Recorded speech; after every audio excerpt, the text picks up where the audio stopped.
Beard, and I am chiming in today. I just wanted to just do a short live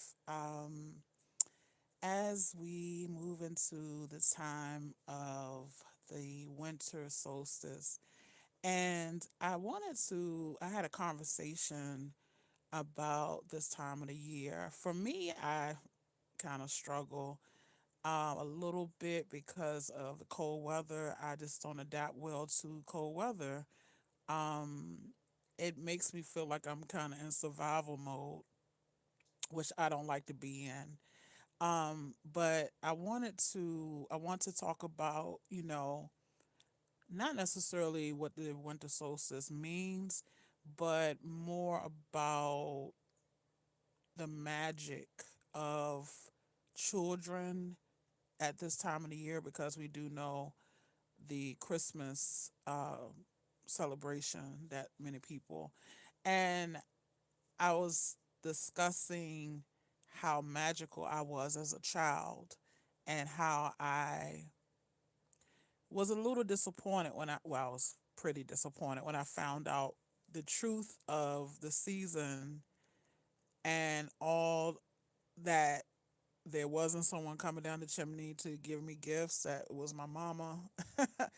And what that kind of did to me, I was reminded of how involved I was during that season, of how I participated. I was in many different churches throughout my early part of my life, and one of them was a holiness church, and I did the whole manger scene, and I was an angel, and did all those things, and I believed all of the stuff as it pertains to gifts and how I got them. I did the whole thing.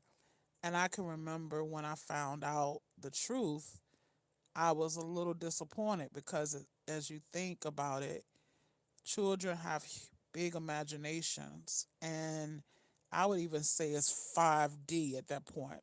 They are in their they're in their subconscious mind. They're in their highest mind. And when I found out that that energy wasn't what it was, and I had to just deal with it, you know, I was never checked in with to say, well, how do you feel that now you know that you're not getting gifts from this magical situation?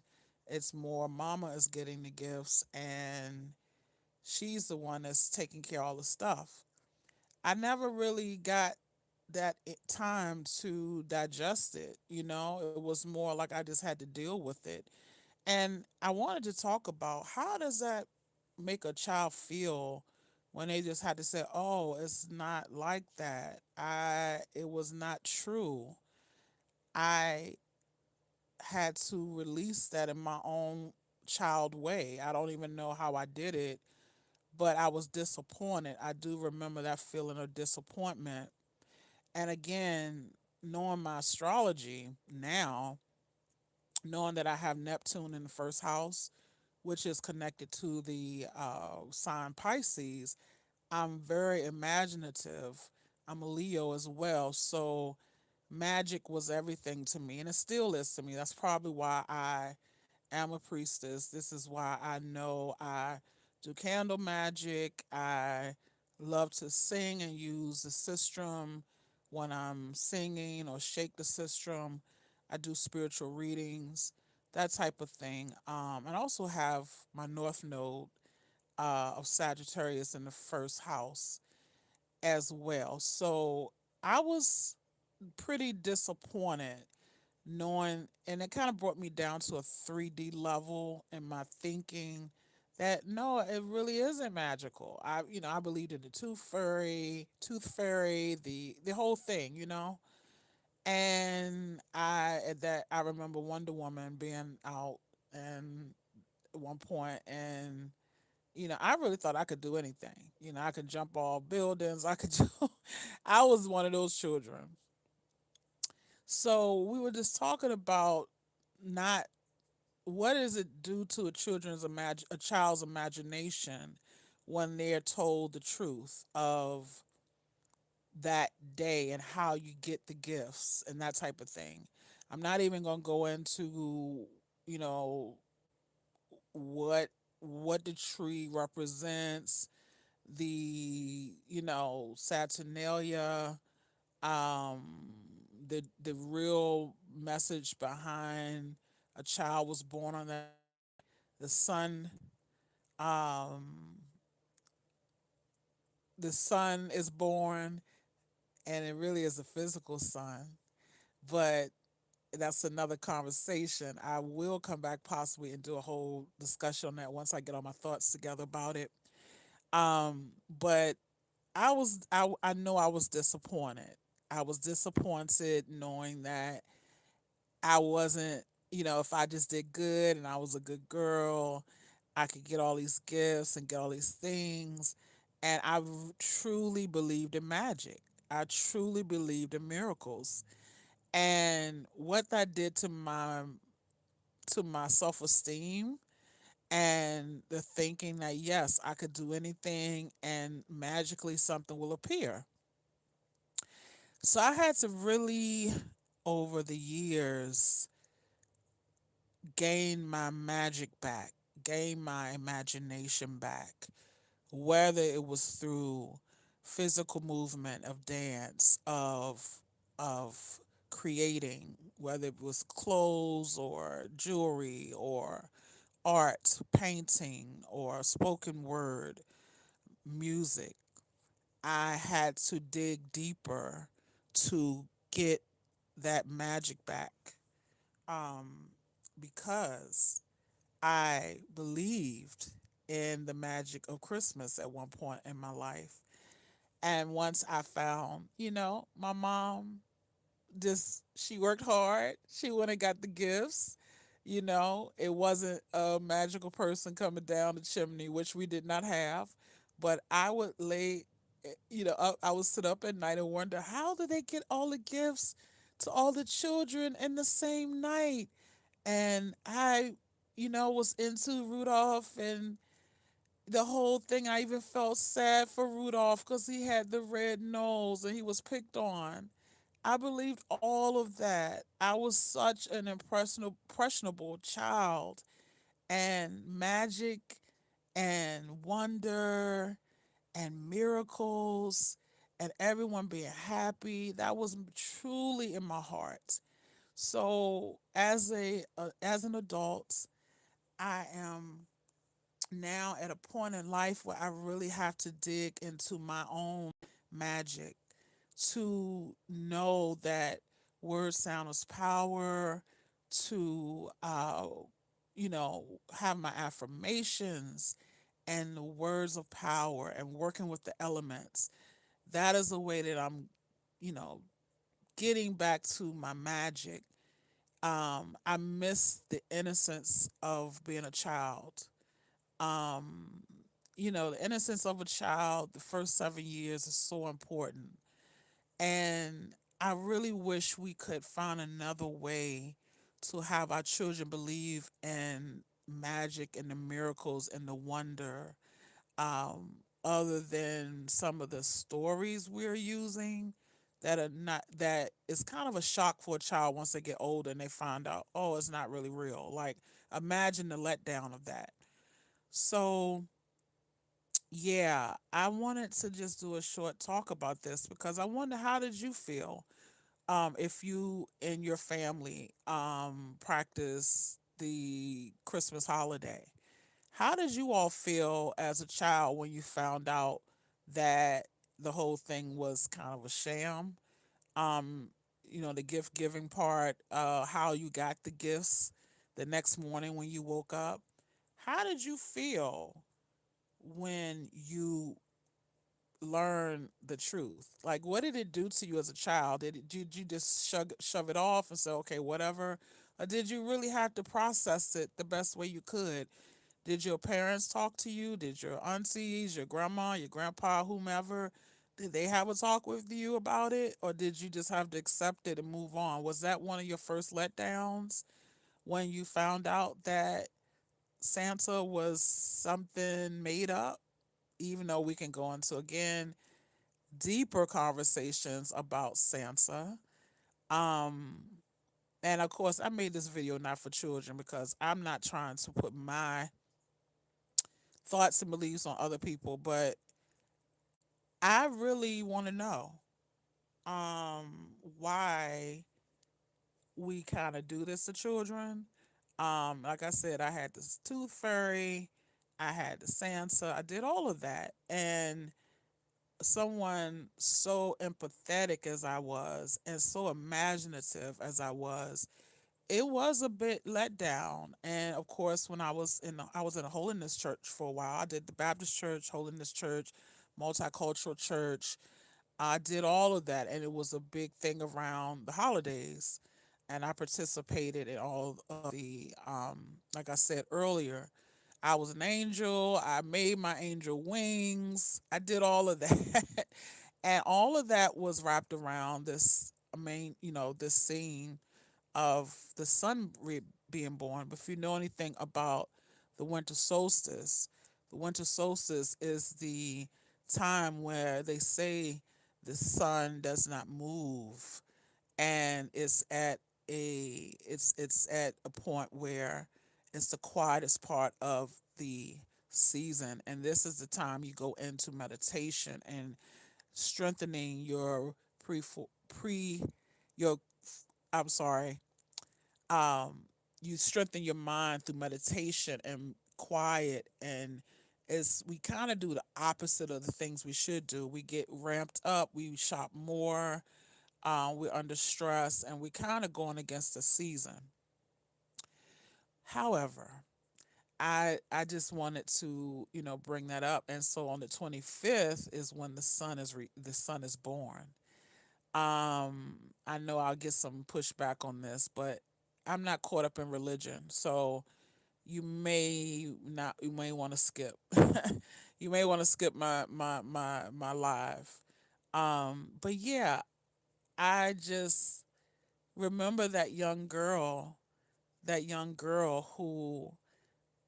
who didn't get the truth, and I had to wrestle with that in my mind. And it was a big letdown because it let me know, oh, it's not really a lot of magic in the world. Like, I really just got to be out here. And that really did a shift in my brain. That really did a shift in my thinking.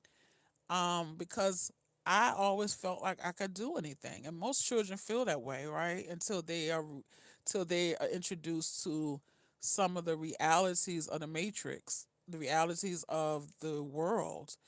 Um, Even though I had at some points some tough early lessons I had to learn as a child, I still had that innocence of the Christmas season. So, yeah, we had a conversation about this, and I hadn't thought about this in years. How I felt when I found out that it wasn't true. How I got gifts and the magic of that Christmas Eve night and all of that. When I found out it wasn't true, it was kind of a letdown as a child, right? And then you're told, like, to don't, by adults, not to tell anyone else if they're little children.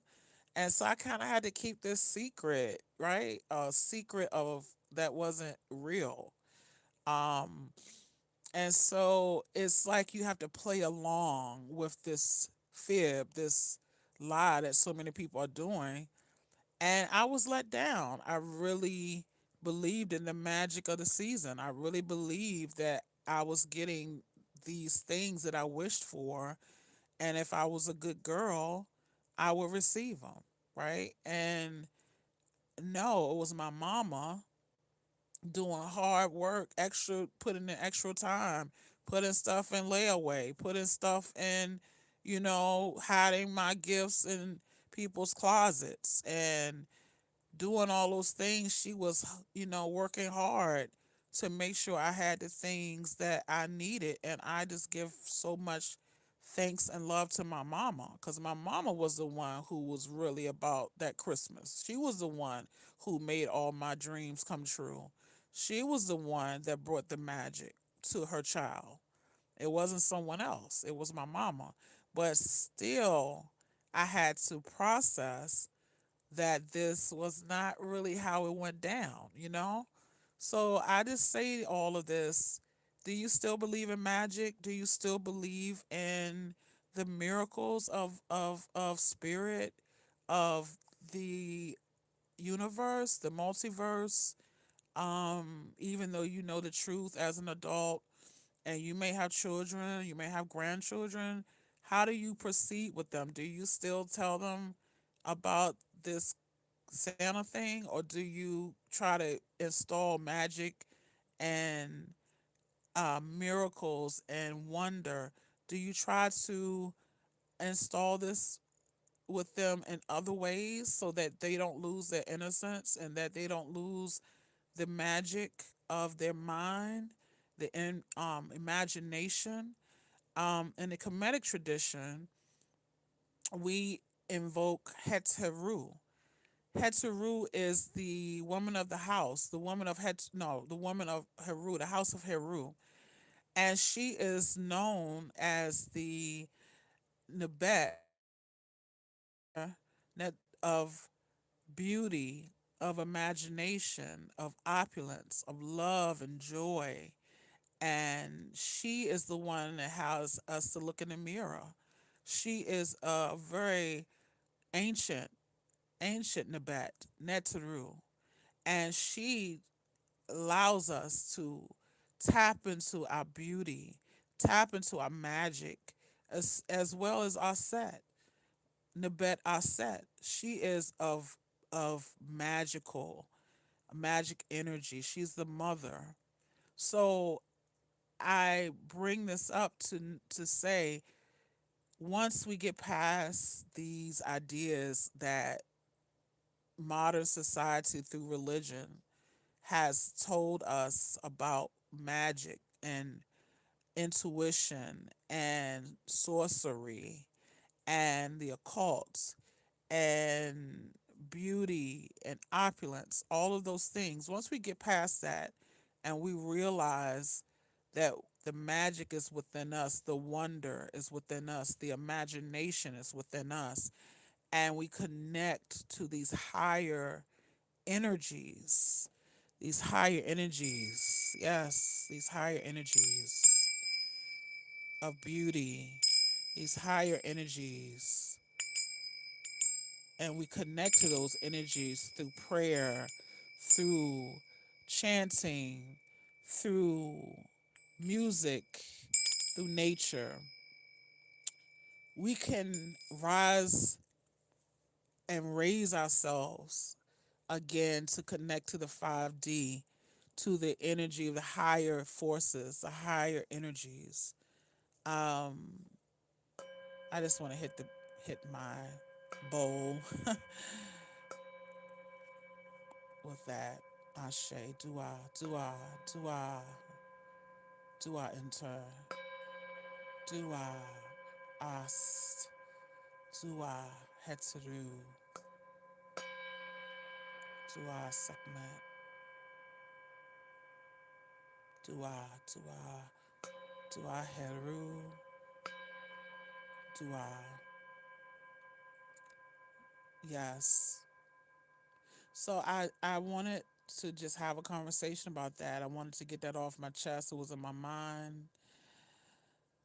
And just allow your children to have that magic and wonder and have it within yourself. Don't allow this world to take it from you, even though you may have been disappointed with information passed down through the generations, and you were even asked to lie, really. Um, we can give gifts, we can do all those things, um, but do it with more integrity. Uh, yes, yes, dua, ashe. So I'm sending you much love, much myrrh, much life, unk, uja, saneb, prosperity, and health during the season. And take some time to meditate Once we have the winter solstice, the 21st, 22nd, it is a time to slow down. It's really not a time to ramp up. Even though we have been in here in the United States told to ramp up. We're really not supposed to, because the energy is a slow energy at that point as we move into the winter. So I send you much love, much respect, and prosperity. Uja. Much health, Seneb, and life. Ankh. Ashe.